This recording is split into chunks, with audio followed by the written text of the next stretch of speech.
what do you call that video from scratch or something? Yeah, something like that. Okay, so I've just downloaded the hardware to the PLC. Because there was some code running on the PLC before, that code will still be there, so I'm just going to delete all that code that's on the PLC at the moment. So if I go online, I'll just view vertically. Here's all my code that is online, and here's my code that is offline. Sort this way. So these are interrupt OBs, so I'll delete those. And here's some functions that I had and some DBs. I'm just going to delete those. So they're deleted from online. And OB1 obviously had some stuff that now is broken. So I just want to delete the code in OB1, save that.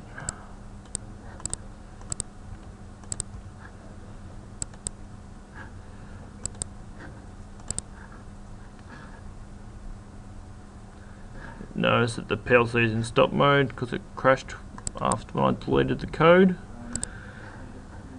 And all these are system blocks that are predefined and on the PLC, so we can't remove those.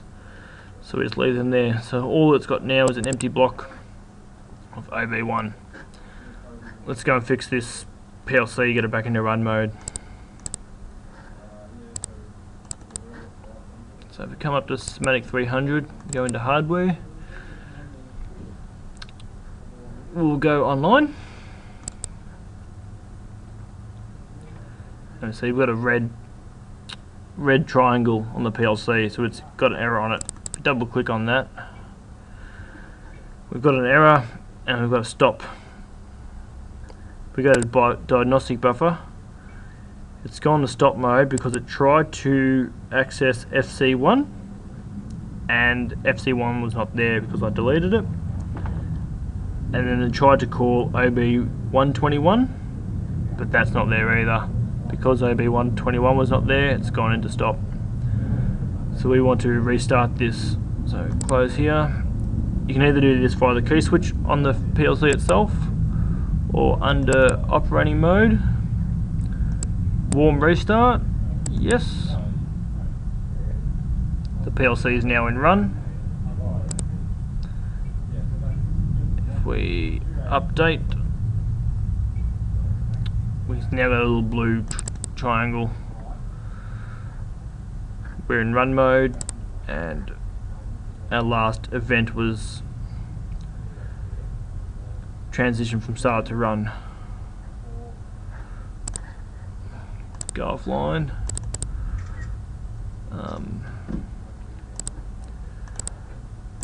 There is one setting.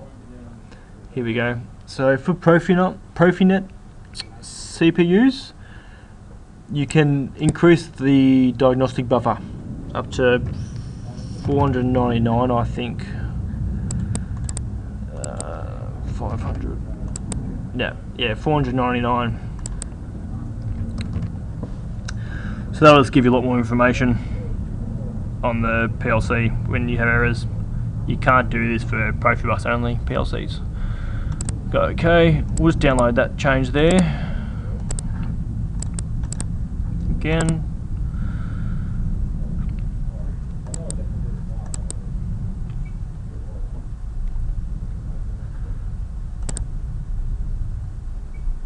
Okay, so now we'll get more information when we go online.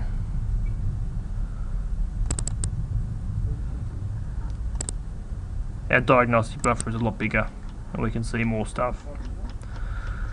Very handy when you're fault finding. So let's go offline, close that. Let's write some code. So I'm going to insert a new function, FC1, and I'm going to have this clock to outputs, and it's going to be in ladder.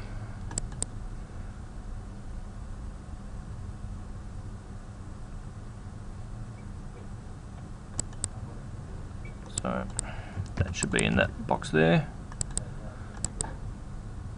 Show details.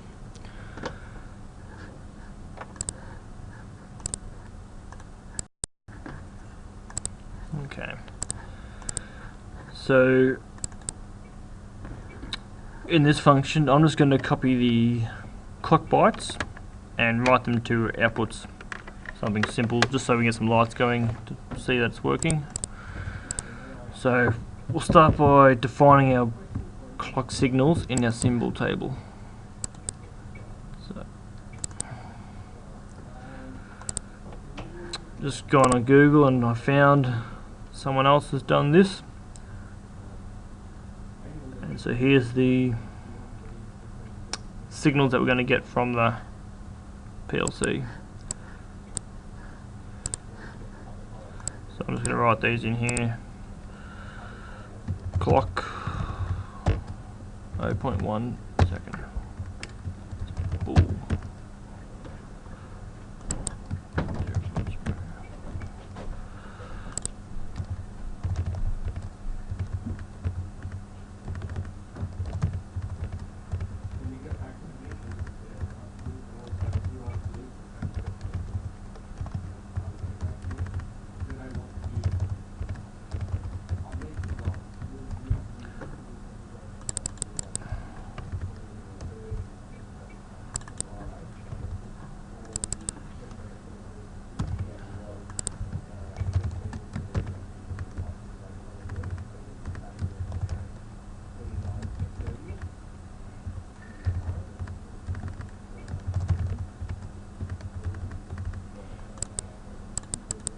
Alright, so those bits are automatically written to by the PLC, so we'll see that later, and we'll just see where our outputs are. So if we go into the hardware manager,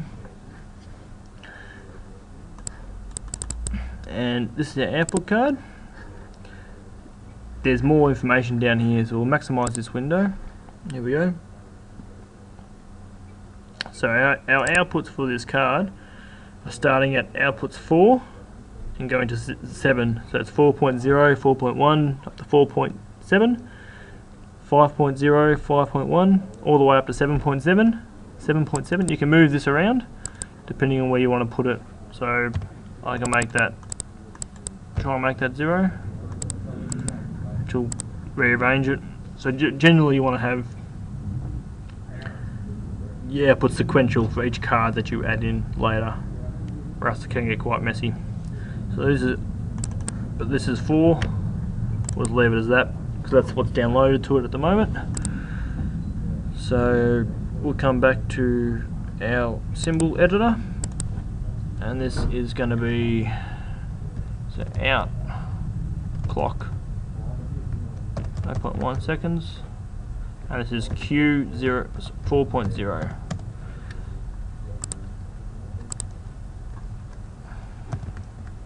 We want to make sure we don't put that in until we do that.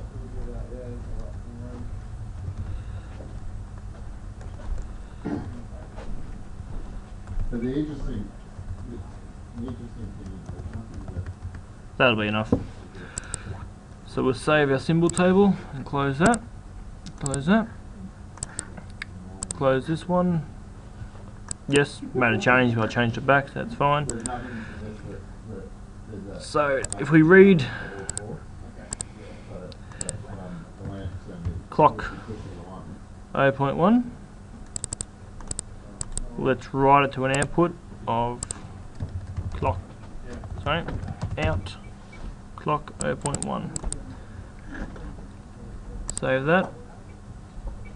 That's probably going to be too fast for us to see. Let's insert a new network and let's go clock 1 second, right to out clock 1 second. Save that.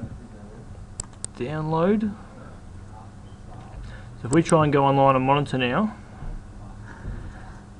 we're looking at the online code of the code online, the PLC. You can see that we're running and we're online. but this is stationary, so the code's not actually being executed. So the code's there, but it's not being called. So we need to call this function. So we'll go off monitoring and go offline. Come back to our semantic manager and our blocks. Go into OB1, which is main, and let's call clock to outputs. So I'll just drag that in there. Save. Download. Yes, we want to override it. Monitor.